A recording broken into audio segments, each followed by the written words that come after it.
Okay, welcome to the Sumer Sports Show. I'm here with Thomas Dimitroff, the CEO of Sumer Sports. I'm Eric Eager, one of the VPs at Sumer Sports. It has been a kind of mellow week relative to last week. At this time last week, Thomas, we had just gotten done. It had been the Vrabel show. We got done with the show.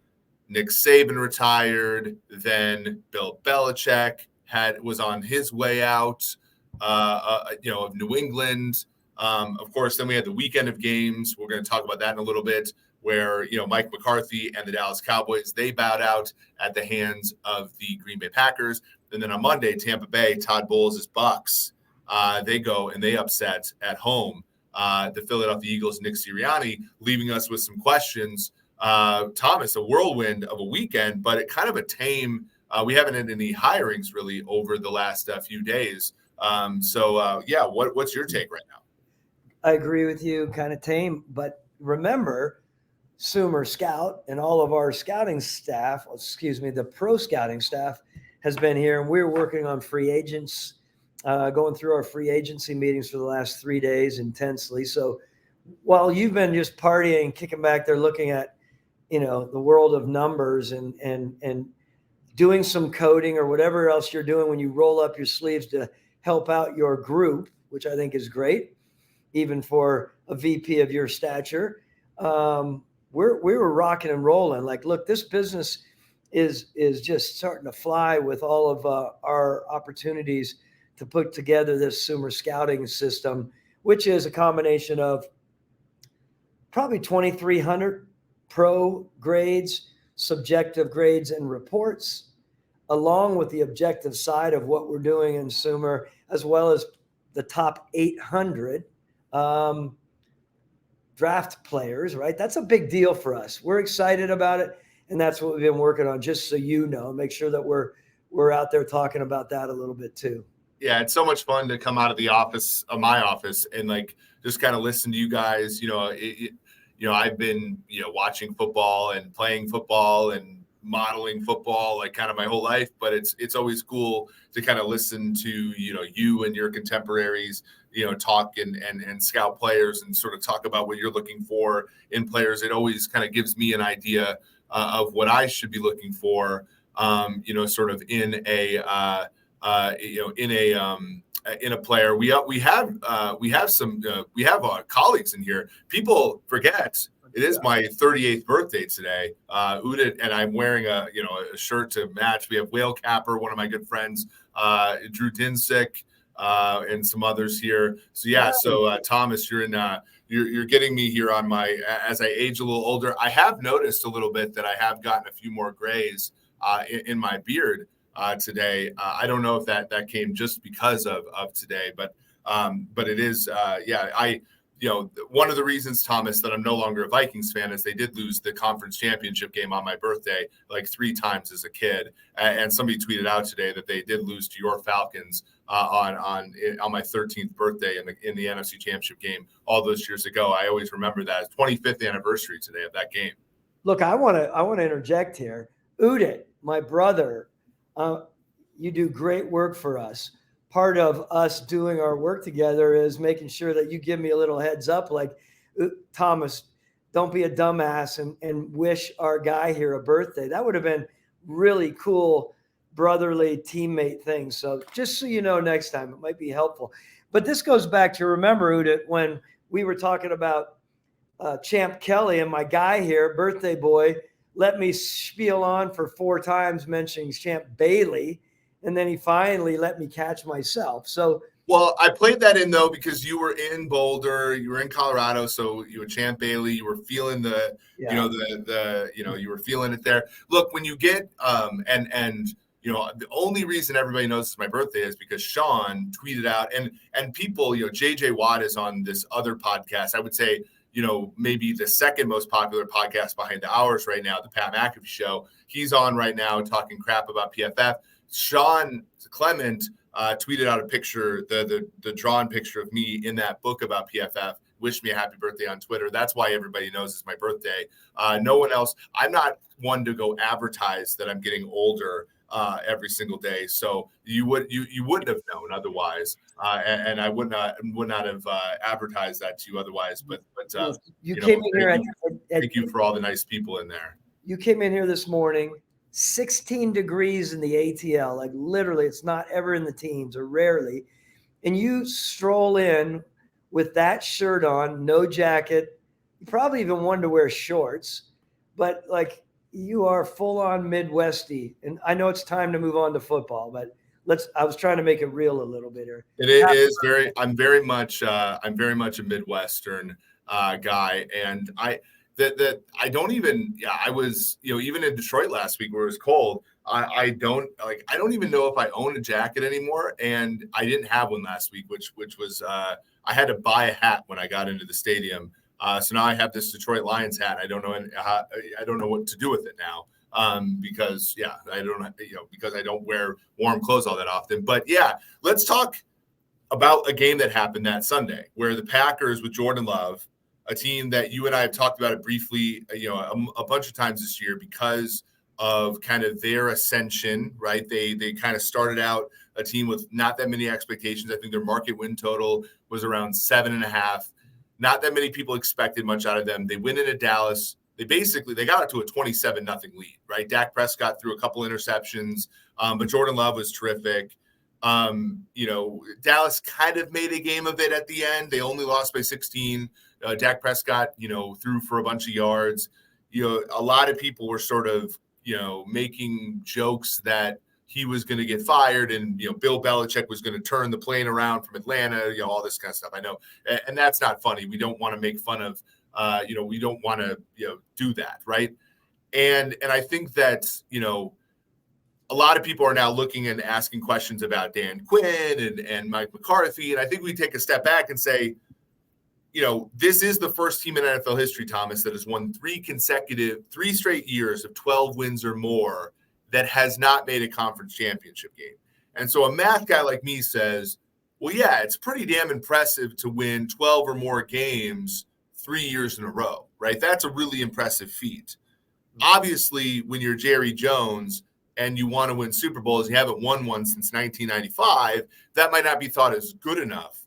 But I think when you're the Cowboys and you look at, okay, what's the alternative to Mike McCarthy? The grass isn't always greener. I think teams like the Falcons, I think teams like, that fired their regimes of late are realizing that. When you look at what's going on in Dallas, like, what do you think the thought process is for Jerry Jones right now, looking at the thing with Dak Prescott coming up on a high dollar year, Mike McCarthy, what's going through everybody's head?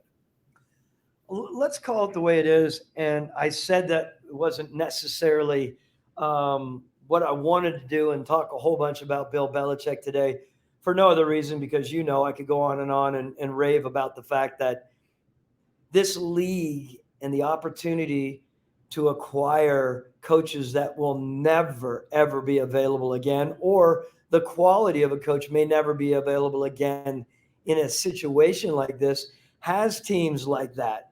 And I'm not answering for anyone, right? I'm not answering for what Jerry and Stephen Jones are thinking, or what Howie Roseman and owner Jeffrey Lurie are thinking in Philly, or, Jacksonville's thinking down there with Trent Baalke, and Shad Khan with regard to their situation, because there's a guy of such stature as Bill Belichick.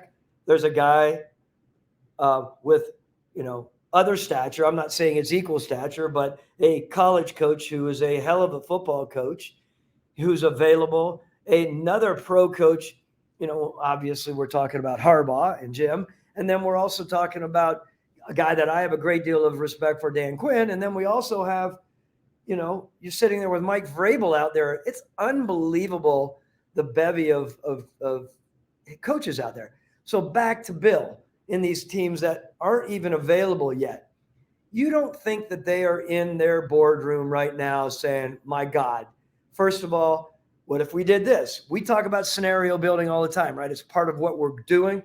They're running through scenario after scenario. Do this, this, and this, and this. You do this, you have an opportunity to bring this coordinator in, because, a lot of people are assuming wherever Bill goes, one of the very best. You can have your comments on him about being a head coach, but Josh McDaniels is magical at what he does. So they're all of a sudden a guy, a team who hires Bill Belichick is bringing on Bill, who's amazing, and then someone like Josh, who is as well in his world. So anyway, I think it's a big, big deal, and I think it's a real deal. Now, my personal feeling, again, Jerry and Steven, please forgive me because I'm not in your building, but I'm saying my feeling is they may be thinking about something no matter who is available for them in that group, right? They know that there's someone solid. Just because Bill might not be coming there doesn't mean they might not make this move. They've been thinking about this a lot more than Philly has in my mind, right? So let's keep going. Come back at me a little bit. Yeah. So in my opinion, look, when I look at the Cowboys, right, there are a lot of people that push back. And again, neither one of us has information on the Cowboys right now. So we're just speculating. We're just kind of spitballing on this. I look at Dallas and I think about, Jerry has been the main guy in that building for decades. And what has that really netted them, right? They've won Super Bowls, but Jimmy Johnson was a larger than life guy. And he was the head coach there when Jerry bought the team, right? They bought the team. Jimmy was the guy. He was the one that did the quote unquote train robbery from the Minnesota Vikings and Mike Lynn and got all those draft picks, got the 2 Super Bowls. And once he started to remember when Jacksonville and Carolina came into the league, right? And Jimmy started to flirt a little bit with the Jaguars, right? And what happened? Jerry fired him after 2 winning Super Bowls, right? They brought in Barry Switzer. They won 1 more Super Bowl, but we all know that team wasn't quite as good as the previous ones. And since then, they haven't won anything. Yeah. And it's not for lack of trying, right? They brought in Bill Parcells, who, and the kids these days, they don't get it. But Bill Parcells was Bill Belichick's boss. This is a guy that if Bill, this is a guy that stature-wise in NFL history, it's Belichick, and then it's a bunch of guys that include Bill Parcells. So he's incorporated people into that building who have the stature like that before. Now, the big thing for me that I noticed this year that makes me believe that they may be open to somebody like Bill Belichick in the building is that they brought Jimmy Johnson back in and put him in the Ring of Honor, meaning to me, they've noticed that Jerry has not done it has not been as good there without an alpha type head coach to balance Jerry Jones out and win championships. Now, is that marriage going to be all that long if they go there? Maybe not. But are they going to win Super Bowls? Look, what does Bill want? From where I sit, I don't know him personally. Bill wants to catch Don Shula and he wants to win more Super Bowls. What does Jerry want? More Super Bowls. Well, that seems to be a pretty aligned, set of things, right? So to me, it could work. That being said, I still don't know necessarily if you want to cut the cord on Mike McCarthy, who to me is still a pretty good football coach in the NFL. So that's where I get conflated on this, where I think that it's tough. I agree with you. I mean, everyone out there that wants to throw their darts, it's such a difficult job, and he is a very good football coach. I mean, come on, what are we talking about? Of course he is. Now, whether he's getting long in the tooth and I'm not really sure if he wants to do it, we don't know that. Of course, we can't comment on that. But we also have to think about Dan Quinn there. I mean, Dan Quinn, I know that it was a tough finish, but Dan Quinn, we know what his abilities are. He is top-notch as well, and he goes into a situation. He's a very good leader. He's very good energy. Okay, we're all assuming that Seattle is going to pop that deal, right? Right. It's easy. It's a no-brainer. That's not necessarily the case. And, that's why I start thinking, there are the Joneses thinking about what they would do in Dallas, and they have a guy that they've kept there and honestly cajoled into staying over the last few years, right? I'm sure they've always had that on their mind too. Really it's so not unbelievably not difficult to love Dan Quinn as a coach and as an heir apparent coach. I've always thought that was going to be the case. I didn't know what was going to precipitate, but that he was going to be. Go ahead. Well, let's bring up Quinn, because a lot of people wanted to throw daggers at Quinn after Sunday's game, and I think for very, natural reasons, right? Which is to say, let's say Quinn goes to Seattle. Who are you going to play twice a year if you're in Seattle? McVay, right, with the horizontal offenses, right, and San Francisco with the horizontal offenses, which are very LaFleurian, right? Or LaFleur is Shanahan-y and McVay-ian, right?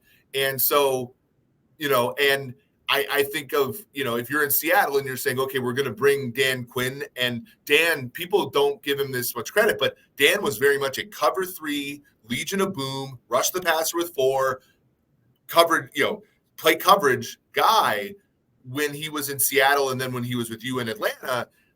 And he's evolved, and so people don't give him enough credit for that. Are we underrating the likelihood that Dan goes to a place like Seattle and is able to bring along a defensive coordinator that is able to evolve with him, or also that Dan Quinn is also able to evolve again, because he's evolved since he's been with you and he's been with Pete in because I think people said, okay, that's it for Dan Quinn. He's not going to be a head coach after he, was outwitted by Matt LaFleur. And I think that that's too simple of a conclusion to draw from what we saw Sunday. Yeah, I mean, it's too simple. And Dan Quinn has definitely evolved. I mean, we say this, everything you learn along the way, we know this in business in general, right? You're going to learn with each iteration. You're going to learn with each mistake. If you're not open to making mistakes and understanding how important it is, then obviously you're lost in the ethos, at least in my mind, right? Mm-hmm. But I think Dan is exponentially a better coach now than he ever was. And I think he's learned, and I think he knows how he's going to approach the next level. Hands down, he should be a head coach in this league ASAP, and not. I mean, it's not like we have a job set up. I'm not concerned about that. I'm speaking real here. When you look at the other people out there that are talking about coaching, some available, some not, some young people coming up, there is no way that someone would say, okay, I'm just going to take this young guy just because he's been a coordinator 2 years and done good things. And that's not me throwing a dart at anyone in particular. I'm saying it's unbelievable the background that Dan has and the ability. There's a lot more than just the in-game game planning. There's the leadership side. There's the interaction side, the development side. He knows scheme. He knows approaching. There's an overall building leadership side that cannot be, I think, overestimated its importance. Go ahead. Well, and I think and we've,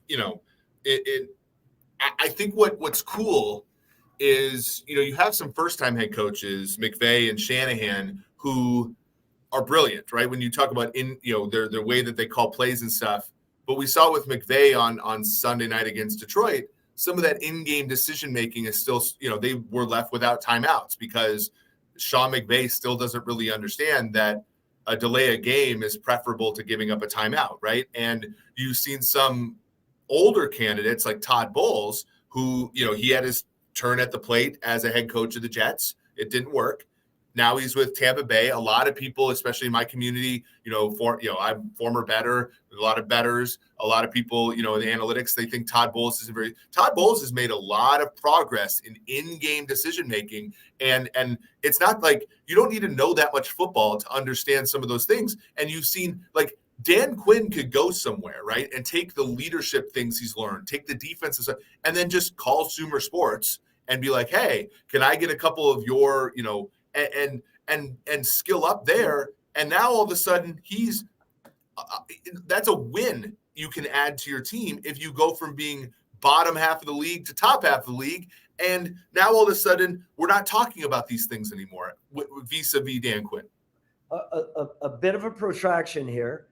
Udit, if you're still listening, you'll find this interesting. And so will all of you out there who have obviously a affection towards data and football. Of course, that's why you're on here.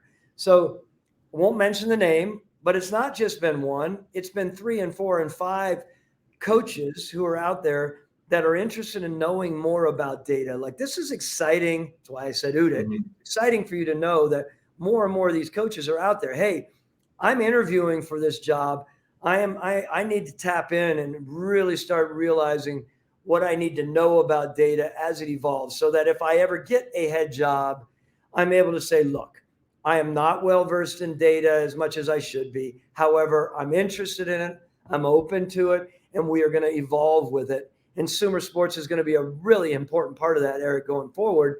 Again, without mentioning the names, getting knocked on the door like that is really exhilarating to me, as it is getting knocked on the door by teams that are interested in having Sumer assess where they are in a positive way is a really interesting element that I think we offer. And so I just was amazed to see these head coaches or head coaching candidates really interested in taking it to another level.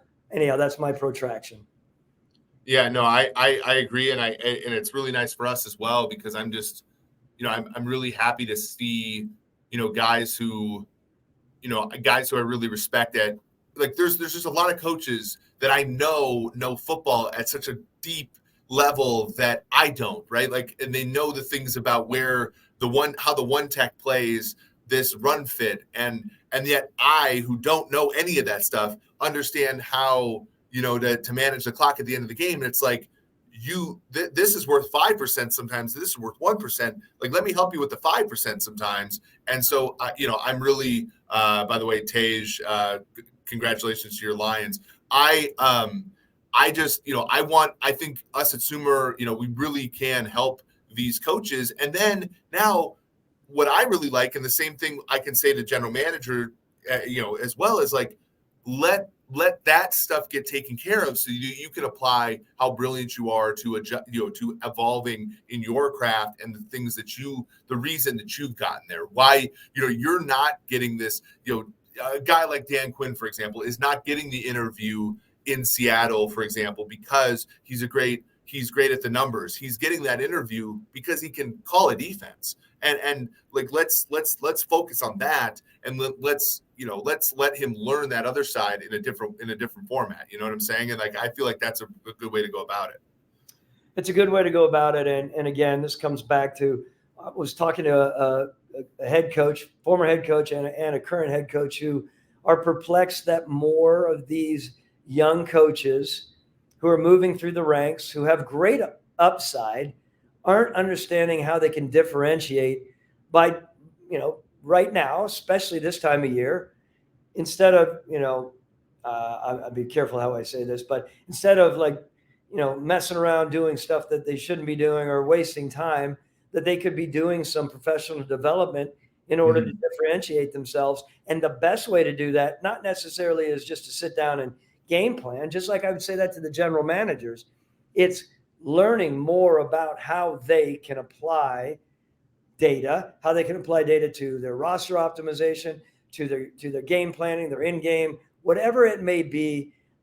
What an amazing way to go in there to interview next, or to bring into your organization as an assistant coach to your head coach and say, look, again, I'm selling here, but I've been sitting here dealing with the people at Sumer Sports, guys like Eric Eager, Sean Clement, Tej, Seth.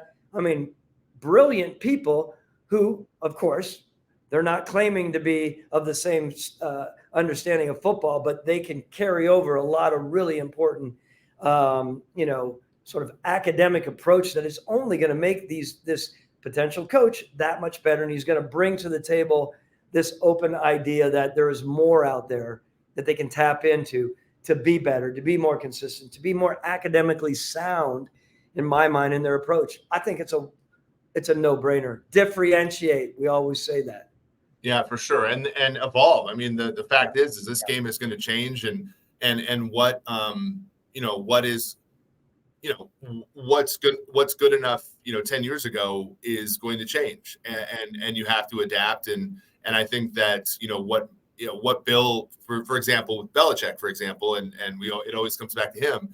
I always think back to this, like, when he started, right, his big thing was with player acquisition. He was like, well, I want to run a 3-4 because there's only like two other teams in the NFL that run a 3-4.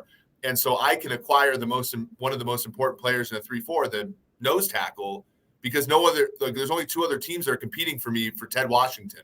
Right. And so I can do that. And then as other teams started becoming more 3-4 heavy, right? Then he moved to the 4-3 and the Kyle Van Noy types and that. It's like, that's cool. Like that, and allow the data to sort of drive you into those evolutions more quickly. Then we're cooking, right? Then you're even more ahead of your competition, as opposed to right now, what these guys are trying to do is they're trying to catch up to the sharp teams, right?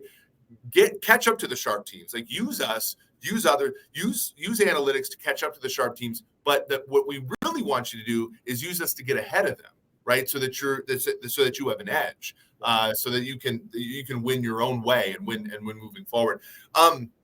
This is going to be a short one, I know, because we don't have a ton of time. I just want to briefly talk. It was not a great finish to the season for the Philadelphia Eagles. They started 10-1. They won in Kansas City. They won against Buffalo in a rainstorm game where their kicker hit a 59-yard field goal in a monsoon, and then they lost 6 of the last 7. A lot of people were talking about Nick Sirianni. He's still the head coach. I think Howie Roseman, I think he's escaped a decent amount of the blame. I think that's a pretty good roster, even though a lot of injuries had happened. Both coordinators are gone. I think a lot of people underestimated how big of an effect that would be on the Eagles this year. That place, how do you, when you think about, like, because you kind of had a similar deal, like year after you lose a Super Bowl, the next year is kind of tough, right? And they the second year around, they're kind of waiting around a little bit. They lose some coordinators. And now it's like, what do they go from here? Like, I don't know if there's an easy way out. They're going to lose Jason Kelce to retirement. Jalen Hurts does not look the same physically. They make him run that sneak all the time, which makes him look physically worn. Their salary cap situation is not terrible, but it's also not super clean. The situation for me, when I look at the Eagles, is not like, I think Howie Roseman has some work to do.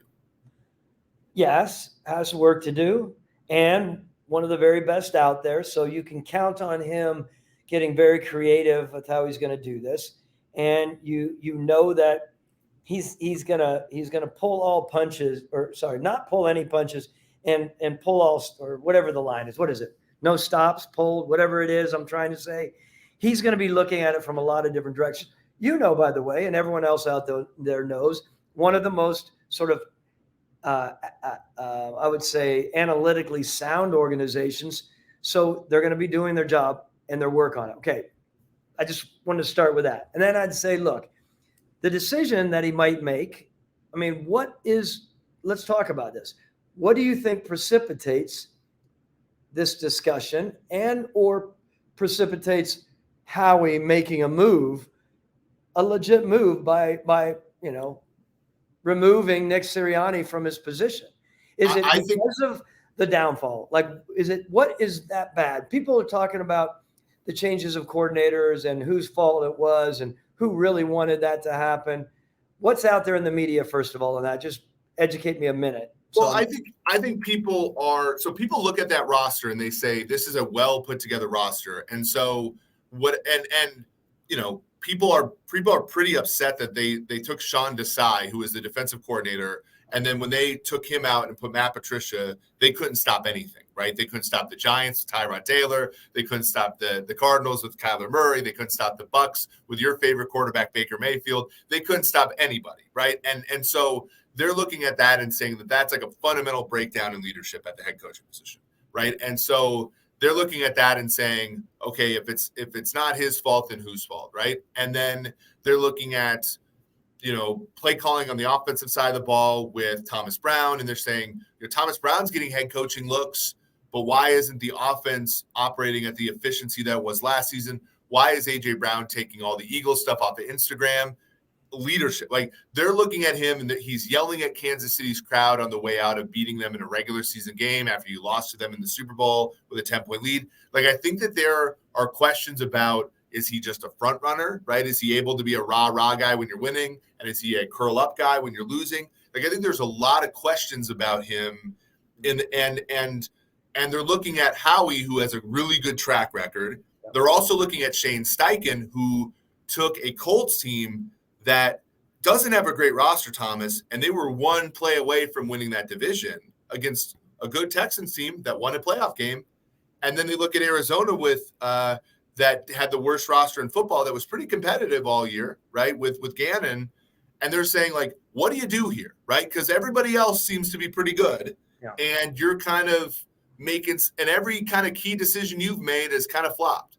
And that's kind of the thesis. Now, I think he makes good in-game decisions. Like, I think he goes for good fourth downs. I think he generally speaking handles his timeouts properly. So I'm kind of more mixed on him. But if you're not going to call plays, right, obviously – and you're going to be kind of more of a rah-rah guy, if your team quits on you, it's really hard to get that back. And so to me, that's, I think, one of the thesis for thinking about moving on. That's kind of where I'm torn on it.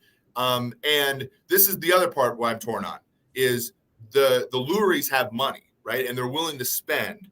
And you are in an off-season, Thomas, where you have two coaches, and in fact, three, if you count Vrabel, three established winning coaches, Belichick, Vrabel, and Harbaugh, that money will speak to. And so, like, that's, I think, the other part is that there is a real opportunity for the Philadelphia Eagles to bring somebody of real stature into the building that can, obviously capitalize on a roster that was just in the Super Bowl 2 years ago. Look, you mentioned a little bit earlier, there are people out there with track records, right? I guess I want to cap it with this, meaning there are fan bases out there that are very quick to flip and take shots at the people in charge. I get it.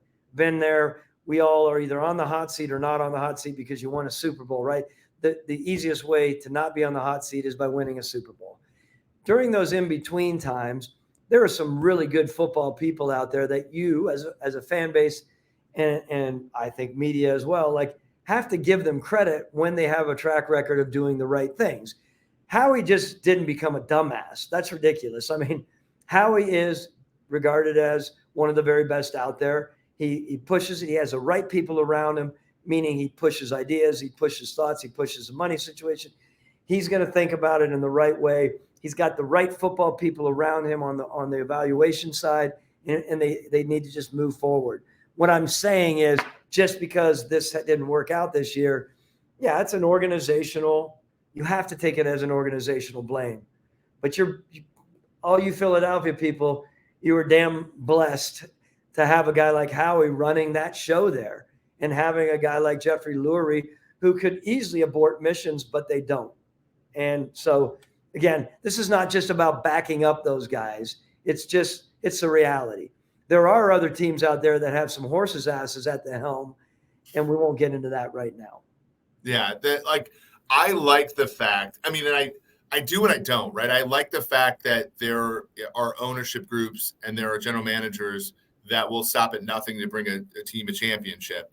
I also, we've obviously seen it in some places in the league where that means instability, which can obviously – stability matters a lot, as we've seen in Green Bay.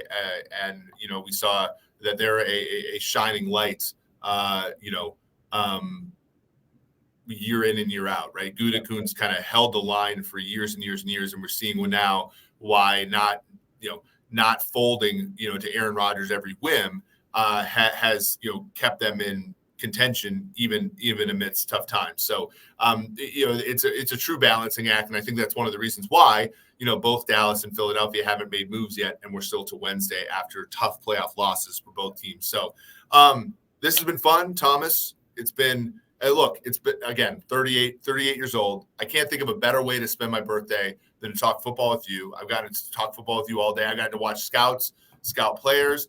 I've gotten to hang out inside when it's 16 degrees outside. What better way to spend my day? Thomas, do you have anything parting words before this weekend? What's your favorite game? I'm not going to ask you to analyze game, but of the 4 games this weekend, which one are you looking forward to the most? I mean, look, you have me perplexed about Baker Mayfield, right? When I keep thinking about that, I'm like just blown away that we are here. And we haven't had a chance to give Jason Light his due. Man. Yeah, he's phenomenal. I am so excited for him. that, I used to say it. Remember when I went on those tours and I was evaluating, or not evaluating, but interviewing. And I always said, the GM who wins the Super Bowl is the world's best Super Bowl for that year. And yet there are people like Jason who have had a Super Bowl in 2 or 3 years or whatever it is, but he's making moves. And what he did this year, ballsy moves, that organization and how he led them through that. That's a pretty darn good deal. Well, and I'm going to go on my soapbox for a brief second. Yeah. Because we talked about on this show, and I don't mean to demean anybody, but the Saints and the Falcons had the 2 easiest schedules in the NFL. And the Saints signed Derek Carr, right? Which is like the quintessential, like, just kind of get on the green, right? Win an easy division kind of quarterback. And the Falcons drafted a running back, which is like the quintessential, like, we're going to be a good, we're going to feast on. And the Buccaneers, they took all the lumps this year. The $35 million dead for Brady. They have $70 million dead on their cap this year. They got Baker Mayfield in an $8 million salary this year. Yeah. So that comes to show, Thomas, right? Don't try to be average. Just do the right thing. And sometimes just do the right thing.